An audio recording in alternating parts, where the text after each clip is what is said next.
Okay, we're back. It's a little bit colder today, but I've got the overhead door open, and this is part 3 of trying to see if we can make this canvas, this painting work. I think we can salvage it, but I said I was going to use some spray paint. So I've got a few things of spray paint. Flame Blue, which I got this for free. I was painting a mural, so that's why I have these from a few different murals. I'll use any spray paint. So, but typically I'll try to wear a mask like this. It's hard because of the process where I wipe down things with a rag. So a lot of times I'll go from just holding it, putting a lot of pressure on it. But this is the second respirator that I've owned. The first one I used for many years, and I didn't change the filters, so that's not good. But this one I have changed the filters. I'll just start without the mask, and we'll see how we go. Gotta test the paint. This thing is stuck to that. So that is unusual. So this painting is looking okay. Just I'm glad I don't know. I'm glad I kind of saved it. Got the studio card there. Okay, 3 minutes and 30 seconds in. So I'm just going throughout the painting. Now, this is just my process. I'm not asking you to paint like me or copy my style. Just, you might find it interesting, and maybe it relates to your studio practice somehow. You come from a similar painting background as me, but so using the same kind of line, mark making, imagery, right, as I did with the marker and with the paintbrush, but now using spray paint as the medium, right? And spray paint is a difficult medium to master. This kind of paint, the fancy European paint, is much easier to control than domestic paint ever was. But that's what we learned on, right? Rust-Oleum, Krylon. But this stuff is a lot easier to control. So I still use any paint I can get, but even that, regardless, it still takes a lot to learn can controls, what they call it, right? To learn how to paint with spray paint.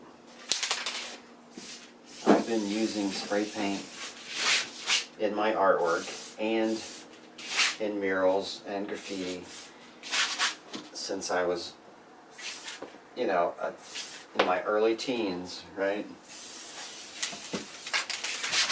So that's 25, 30 years of experience with a spray can, and I still suck at it. No, I'm okay. So, but not saying that it takes that long to get can control, but I'm just saying it's not an easy medium to master. Yeah, it seems like it would be, but it was never intended to paint fine art paintings or lettering, right? It's just it was intended to spray paint your barbecue, right? Your grill, right? Spray paint over that. Spray paint a metal chair. That kind of thing. Spray paint a model toy.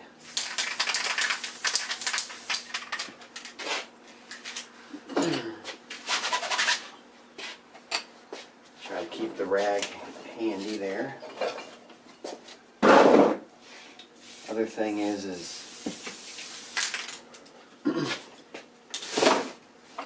it makes things move really quickly, right? And spray paint dries almost instantly, really. Right? This stuff is dry to the touch. I can still manipulate it a little bit, but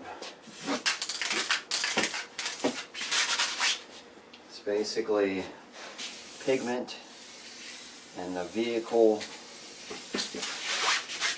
paint thinners of different kinds, solvents, and then propellant. Right? Have to be careful not to overdo it as I'm talking, but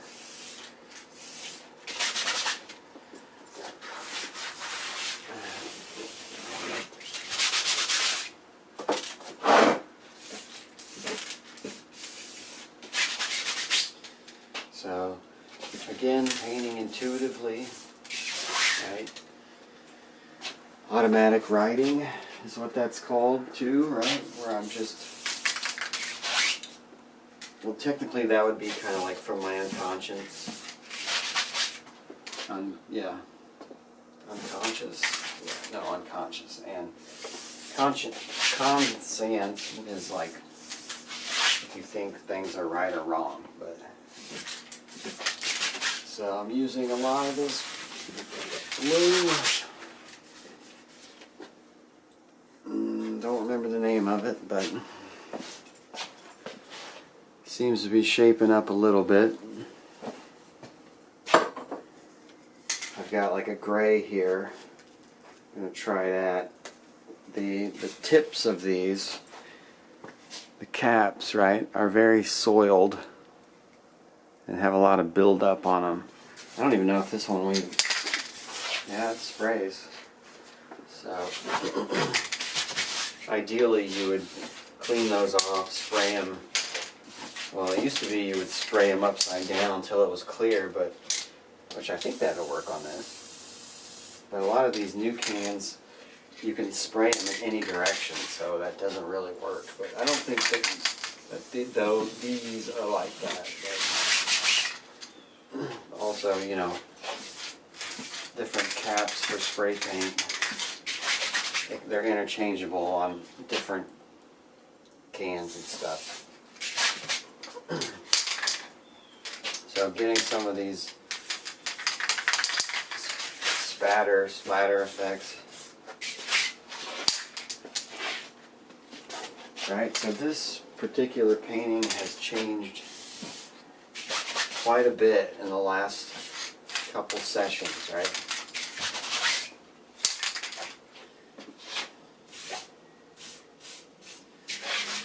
Two different colors next to each other is kind of like a nod to graffiti writing, right? With lettering, a lot of times you'll do like a force field, right, around the letter form.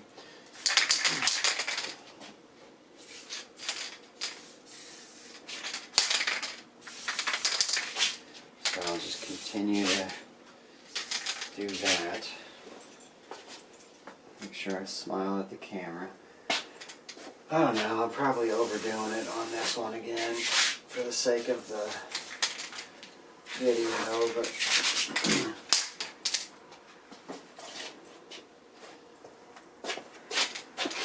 so you know, looking step back at look at the canvas again and see where I need to go.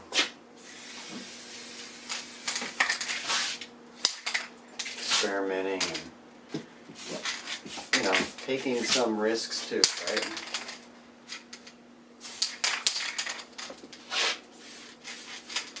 This is where the nacho chili cheese was. You watched the last video.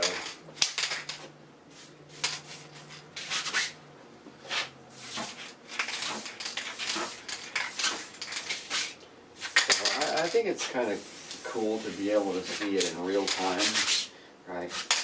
Painting, developing in someone's style, which this is my particular style.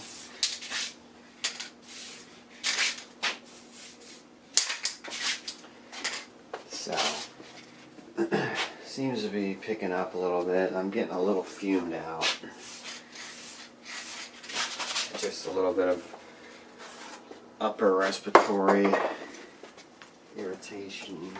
I'm going to close that door. I'm not going to be spray painting for a little bit, but I'm going to move on to a different tool.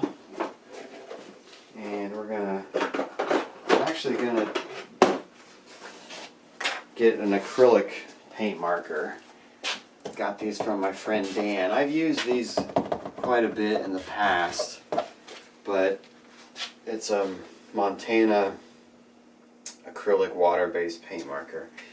They have a lot of different nibs. Some of them are like 1.5 inches, which is cool. One thing I have noticed, and this was previously, 10 years or so ago, but they're not really waterproof, right? I've painted stuff on a canvas and then came back later, sometimes months later, and gone back over it with this or another marker or water-based media, and it like reactivates the ink and it smears it. That's one thing I've noticed. So that's something to think about.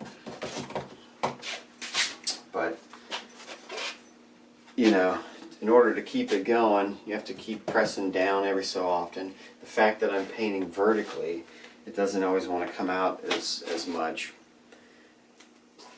And when you first get these, right, this is just doesn't have any ink in it, any paint, and you have to press it down several times until the ink starts to get into the old nib there.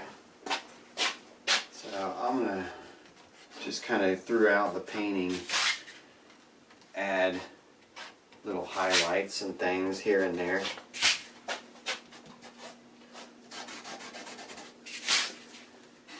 So yeah, like I said, it is interesting, right? I think it is. The transformation that a painting like this goes through, and how many layers there are. But right, like I said, you can't recreate this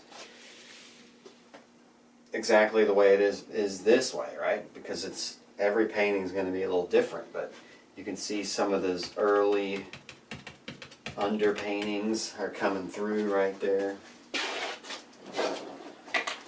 and throughout the entire painting, right? One thing I do like about these Montana water-based acrylic paint markers is it kind of does have like a semi-transparent feel. Some of them are opaque, but if you like see that, you can kind of see through that. And plus, I use the rag. I like the fact that it creates sort of a semi-transparent look and adds to the atmospheric kind of feeling overall that I've got. So the painting is now becoming more cool in color, right? I got a lot of blue in there.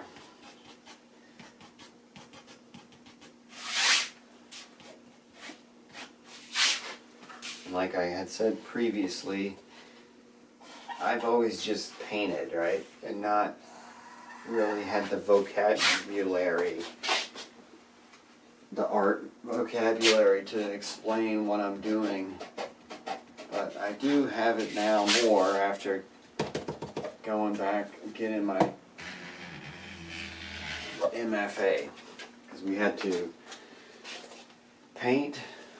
I had to paint a lot, and I had to write about my painting.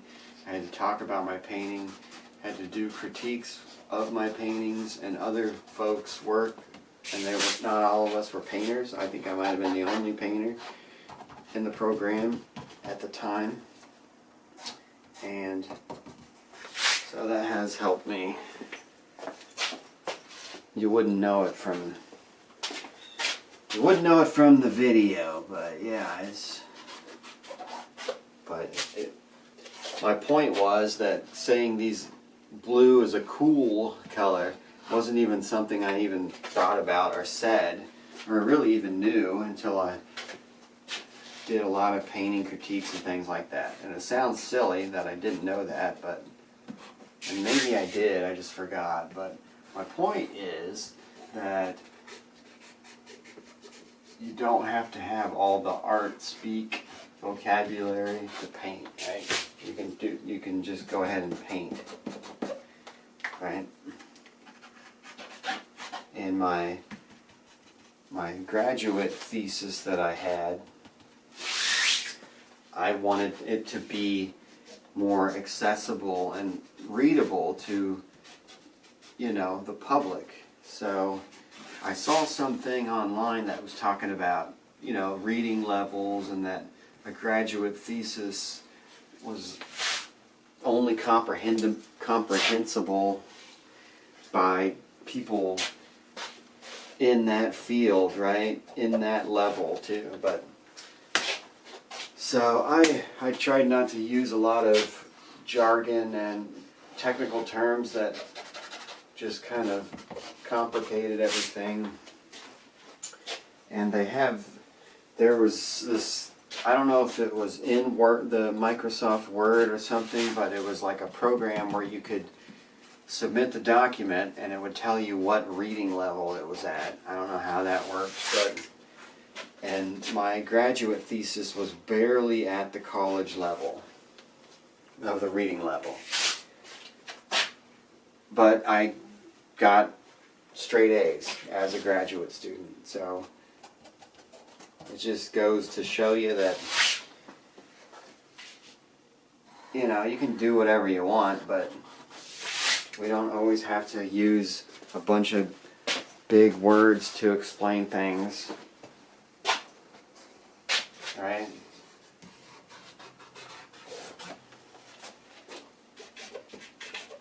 So it was exponential on creating a cohesive, I don't know, I was trying to say big words, but I can't really even, I don't have any.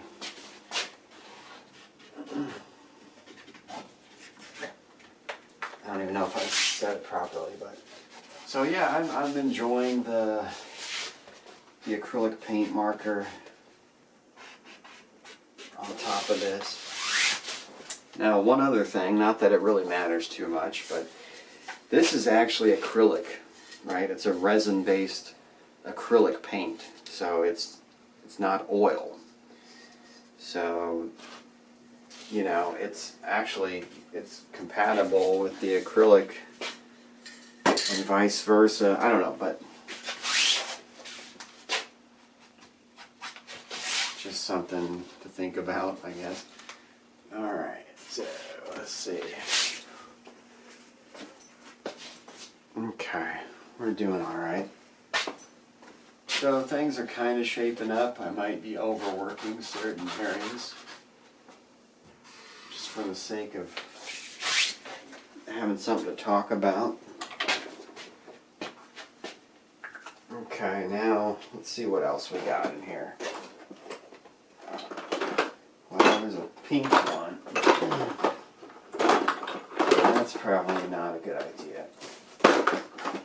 Well, since we're going blue, maybe I'll try this Pilot. But maybe not, because I don't want to mess this. This is a nice marker. Pilot, wide and broad, right? And pretty heavy duty. But let's see what happens. Now it's old, so it's kind of dried out actually. It's not too bad. I don't know. I don't know if we're gonna keep it in here or not, but because it's kind of, I think that's kind of messing up the marker a little bit. So I'm gonna cap that literally, and we'll grab the king size Sharpie that we were messing with the other day. So that's a good contrast there. And this little nib is pushed pretty far in there, but I'm still getting a good amount of color. And since I did not prime with gesso or primer this canvas, a lot of the early stuff was kind of soaking into the canvas more and was not super visible. I think now that we have some paint on there, the black lines are showing up better than before, but still you're getting the texture of the canvas, which is something I didn't always like. But and if it is primed, the texture of the primer, the gesso, will show up more than the threads, right? And you know, I tell students when talking about canvas, right, it's kind of weird that it's even something that we paint on, right? It's like fabric. You know, a wood panel would be more of a obvious choice, but I think they started using canvas, one, because it was an inexpensive material, and you know, it might have been linen, but which is more expensive, but and it's lightweight, and it can be stretched onto the stretcher bars, right? And it can be removed and rolled up if you need to, if you had to.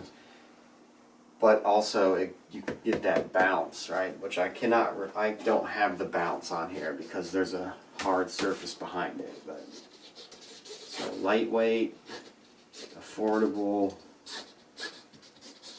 You know, you could lightweight and affordable. You could have a gigantic canvas that's going to weigh a lot less than a giant wood panel. And there's only so much you can do with a wood panel because you'd have to splice things together eventually. But if it was one big weave of canvas, you wouldn't have that.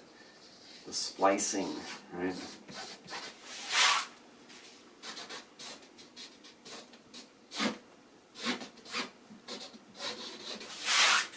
So continuing on, again, this painting is looking not too bad, so it's a good thing we didn't throw it out. We still may throw it out, I don't know. It's my stool. I'm gonna sit down to make it easier for myself rather than squatting down. Okay.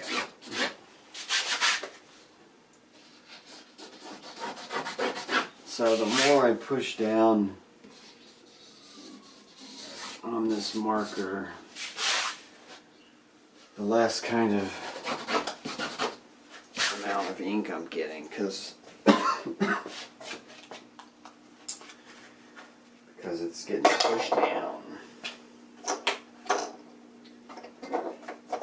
Alright, let's see, what else do we want to do? I'm just going to try some of this yellow, but it's probably too much for this painting. For some reason, I don't know if it's because I had all the paint left over from the murals, but a lot of my paintings had ended up in this color scheme, and I don't really like it. The blue, the gray, and the neon yellow. Again, the doors are closed. So I'm kind of breaking out of the pattern that I was getting stuck into, doing something a little bit different on top of it.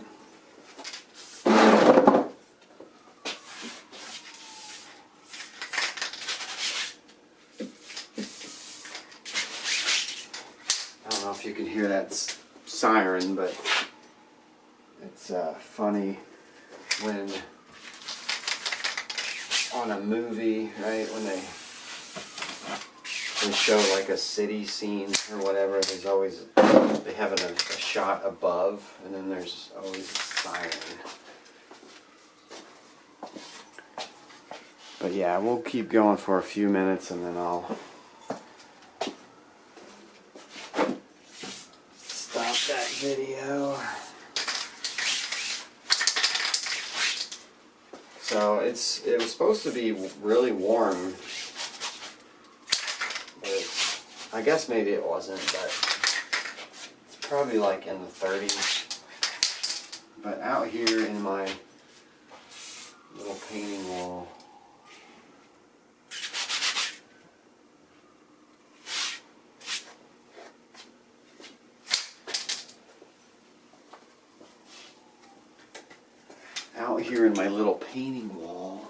gonna have to whisper. You know, 30 is not too bad. 40 is like fine. 20 is okay. And when you start to get, you know, 20 and 10 is like very uncomfortable, and then 0 is miserable, and 0 is like, there comes a point when don't even want to paint anymore.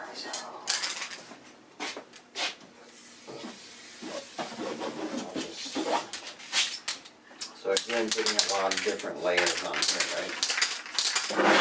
Varying. Yellow is probably too much, right? Like a Hans Hofmann painting where it's said that his paintings they're balanced in some way. The pushing and the pulling, right?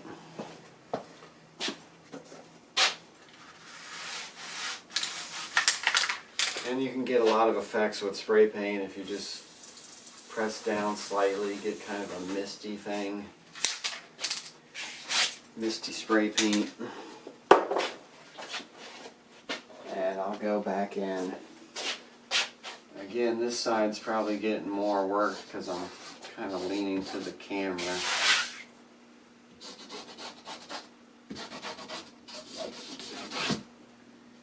But I'm kind of starting to get into this painting more, which is why I'm talking less. So I think I'll give it a pause here when we get to 30 minutes and just work on this thing. So those graffiti motifs, right, coming back again. Halo, starburst, and drips is another one, right? The eyeballs. These are all like parts of my visual toolkit, right? That was a mistake right there, but it's okay. I don't know. See, now it's like the painting, you know, it's like we're going through the stages of grief, right? When you're making a painting and finally it's acceptance or whatever.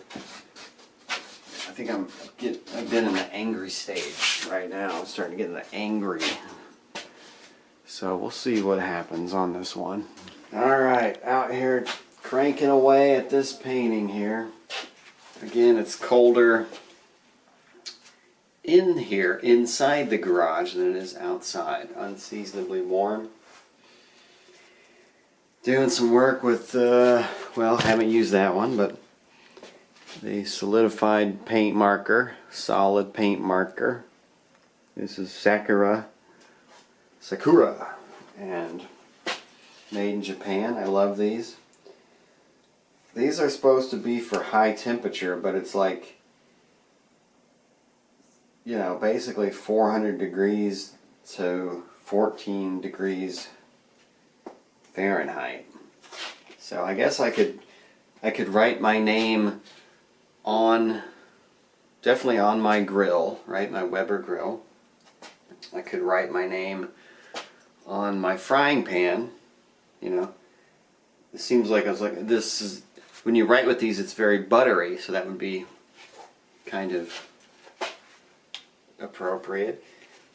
But it says 14 degrees, but these don't perform as well in the cold weather. It's not even that cold, but they start to get kind of stringy and not as smooth. But they do offer a low temperature of these, and I'll probably pick some of those up too. But You know, these are called Mean Streaks. Mean Streak was the actual brand of the Sanford brand, and these are good too. I mean, these are better. So I'm gonna go back in with some of this green, I think. Maybe. Might ruin the painting again. See what happens. So with these, you know, there's not really any, the color it is what you get. So some of my color palettes can have similarities if I'm using a lot of these. This one feels pretty good. It's not super cold. It's a little stringy. The white, for some reason, is notorious to do that in any Mean Streak. Solidified paint marker. I had a friend that told me if you put the Mean Streak in the freezer, that'll help it perform better in cold weather. And I have done that before, or put them in the fridge. Not sure how much it actually helps. This one's still pretty buttery. The green one, not too bad.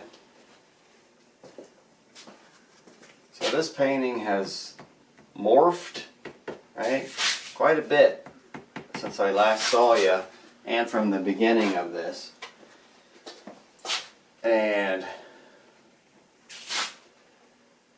again, right, the layering. You can see the underpainting in different areas, right? The underpainting, right?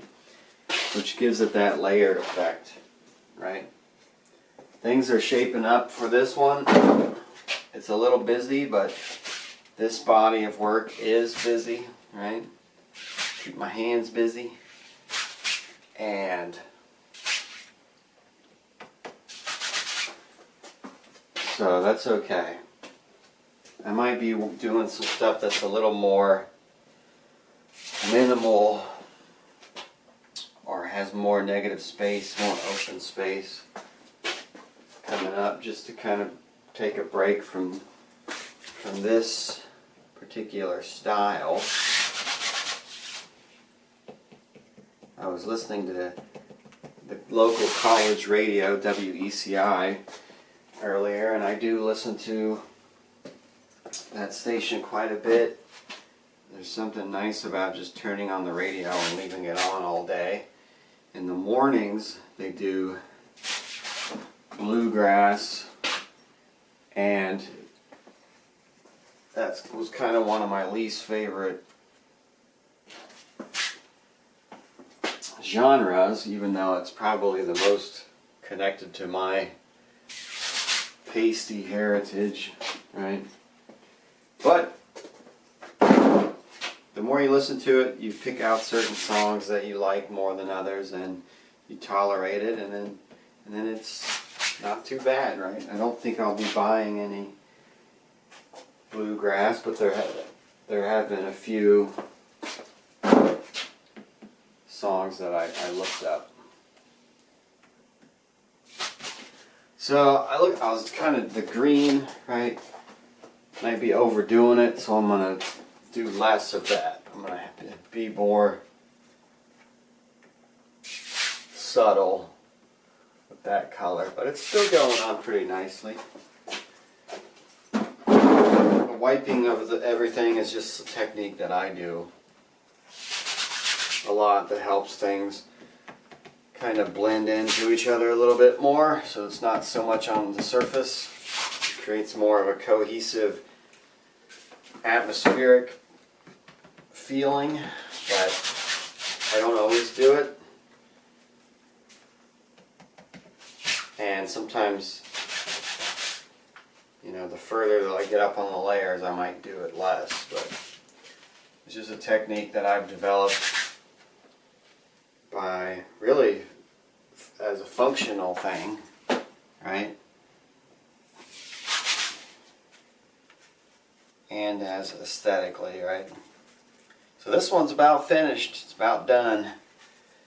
You can only twist them so much, right?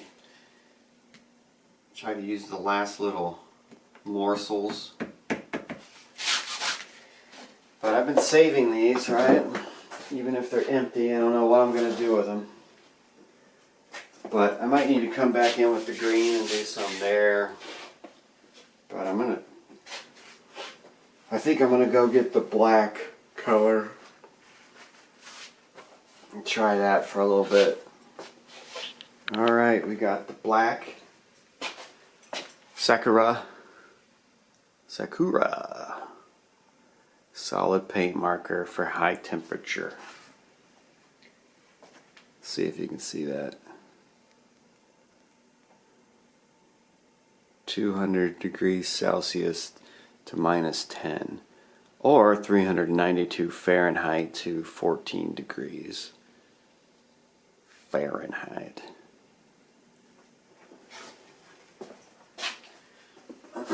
So, you know, you just twist the bottom and it comes up like a tube of tube of chapstick, right? But don't put it on your lips. It does smell good though. It smells like window cleaner is what streaks always taste like, what they always smell like. And it might have to do with something with the alcohol that's put into it to make it. But see, it's got a nice contrast, right? Showing up more than the marker. I don't want to overdo it.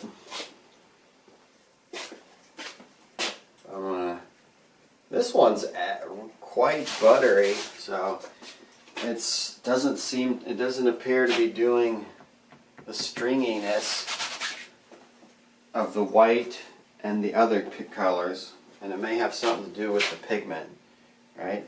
But it feels nice.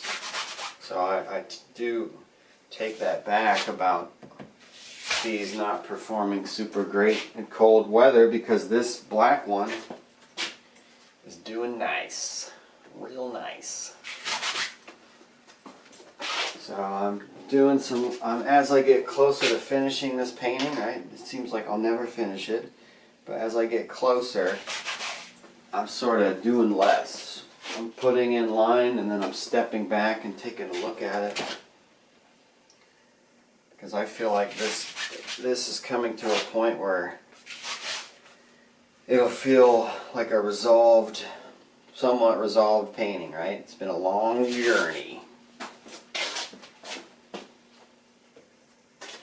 I'm not really sure what to think about this painting. It's kind of formulaic. Is that a word? Sort of like a formula that I have to make paintings like this. And it partially is due to the fact that I've been filming most of this. This is more like kind of like a demo, right? Demonstration, man. More than me just really going at it and expressing what I want to show on a canvas, right? I'm doing that, but also I'm aware that I'm being filmed, which doesn't bother me too much, or really at all, but talking the whole time is what I would be doing if I were doing a demo for like a class to show my technique, right? Don't bite my style, right? And I won't bite yours, right?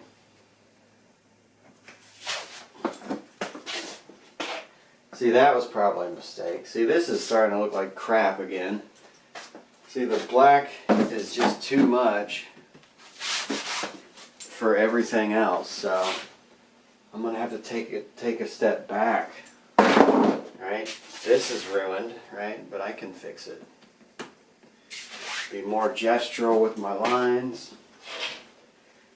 Things are starting to pop out and come together, but the black is overpowering the painting. And that, you know, most paintings that people do don't have black lines and white lines and outlines, right?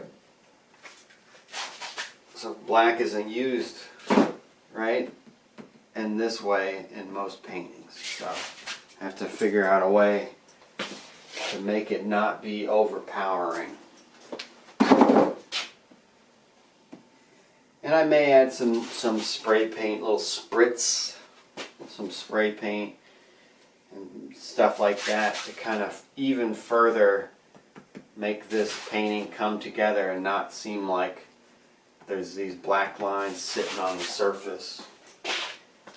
And you're making a, see, that looks like crap, but see, when you're making a painting that's non-representational and color and line, right?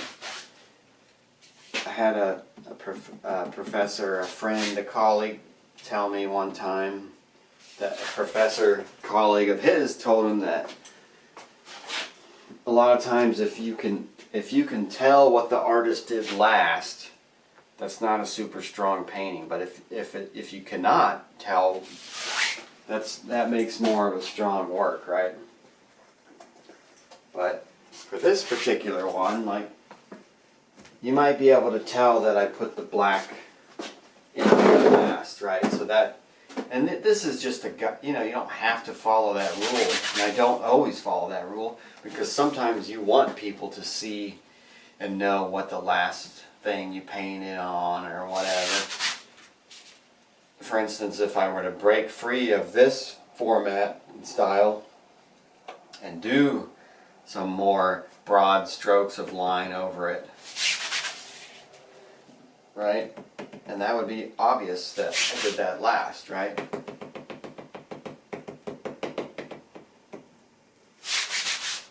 So, look at that, even getting a little crazy with the line there. Oh, I just sat on a mean streak right into my butt. Well, just, anyway. So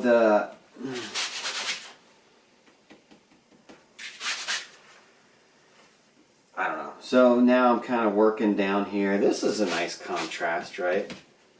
This is a nice little moment. Sometimes there's little moments within abstract paintings that work sometimes better than the overall painting, and sometimes people will cut up their abstract paintings. This could be a little painting right there, right?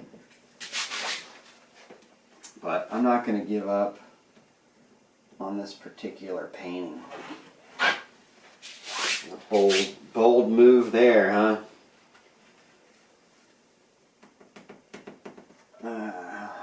Literally, figuratively, metaphorically, I don't know. So some nice moments of contrast, color. Look at that. And this one's about done now, right? And to be fair, these do last quite a while as far as the amount of usage you can get out of it. This one had been used quite a bit, as well as the green one. But I found a good deal on these, and I bought like a bunch of them. But I may get some of those low temperature ones. They also have like the slim, that's like a slim one that's more the size of like a marker.